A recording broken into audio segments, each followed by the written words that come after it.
One of the first things we're going to ask you to do is to upgrade your LinkedIn account to what's called Sales Navigator. Sales Navigator is a much more advanced, sophisticated interface that provides tons more value for saving leads and managing them and organizing them, and for us to use our tools to send out to people and build your network and all the stuff we're going to be able to do. The best way to do that is to go into your main profile and go look for where you would update your service level, choose Sales Navigator.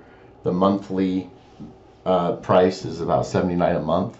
It's not something you'll have to commit to forever, so just do that as soon as you can.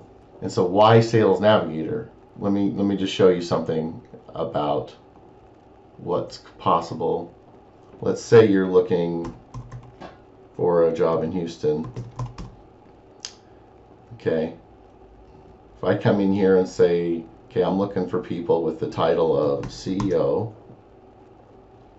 and Chief Operating Officer, let's say. Okay, so notice something. There's 5,000 people that come up in Houston with those titles that are second or third degree level connections to this client. Look at this. 203 of those 5 have only been in their job for 90 days or less, which means reaching out to them, saying to them, hey, I see that you've recently taken on the position of CEO there at Asset Living. You're probably right now at the point where you've had a chance to assess your team and maybe looking to replace people. So to directly market to them, to that group of 203, is a great feature with Sales Navigator that we'll be able to send out messages to that targeted group. They've recently been in the job search themselves, and again, because they've only been there 90 days, they're in that position of really thinking through who do they want to keep. Is somebody, on their team seem to be loyal to the previous person? There's all kinds of change that happens within that first time period that the new CEO or individual is there. Part of their job usually is to try and help the company get to the next level, which means trimming people and bringing new people in that are closer to what their vision is. So that's a very strategic thing that we're able to do with Sales Navigators, to isolate a smaller group of people and target them in addition to the larger overall people that we'll be able to do. So you can see in here all the advanced criteria that we can plug in. We could target people who went to the same school as you, people by a certain size of company, how long they've been in a certain position. There's so many different things that we can do that regular LinkedIn just doesn't have the ability to do. And one of those things is, the actual list creation.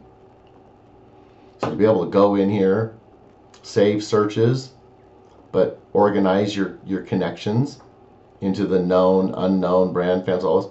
That's not a feature you can do in regular LinkedIn as well. You also get what are called in-mails, which allows you to be able to send a message directly to someone without having to go through a connection. You can just instantly send them a message, and so you get 15 of those every month as part of this as well. There's just a myriad of reasons to get the Sales Navigator, and it allows us to really send out a ton more messages every day.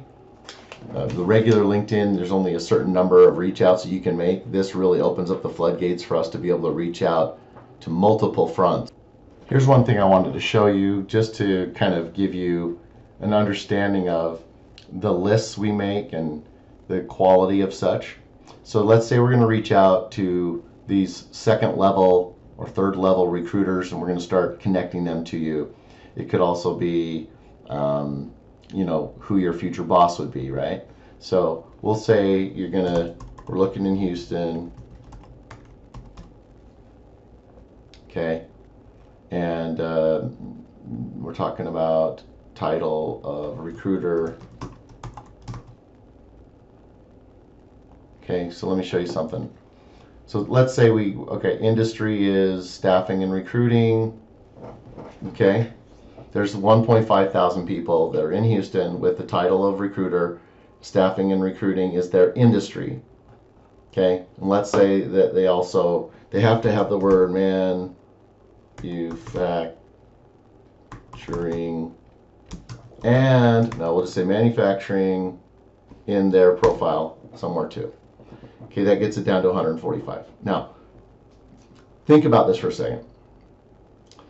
When Tiffany Brown first set up her profile on LinkedIn, she started working at a staffing company. So she put her name in, her title, the company name. The industry is staffing and recruiting because that's what the company did, right? Now, 5 years later, she ended up getting a job at Apple.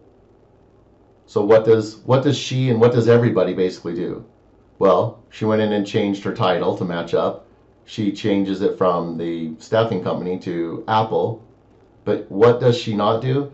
She didn't go in and actually change the industry that she first set up, staffing and recruiting, to software or technology, which is really what industry she's in now. So some of the people on this list, even though we're saying that we want them to be in the staffing and recruiting industry, they're not, because they didn't update their industry. And so when we send out our messages to different people, we're going by a keyword, we're going by these generalizations, but because the information is only as good as the algorithm, and since people are responsible for updating their profiles and truing them up, it's going to be a mixed bag, right? You're going to get messages sent to people who you're going to go, well, this recruiter doesn't have anything to do with what I'm looking for. It's like, right, but for the reason I just mentioned.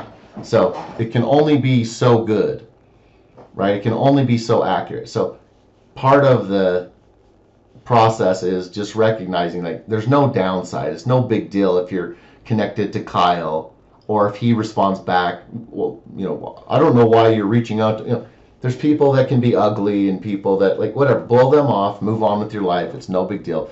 But it's not a negative on notice or something that we did, right? That's not it. We put in the best criteria that we could to try to find the best recruiters or the best decision makers at companies in Houston, that are in a certain industry. But at some point, that data is corrupted by lack of updated information by people and what they actually do with their profile. So I just thought that would be an interesting thing to show you and help you understand why some of the people that you're going to hear back from or that you're going to connect to, if you're scratching your head why they were actually on the list in the first place, it's because of that. And so there you go.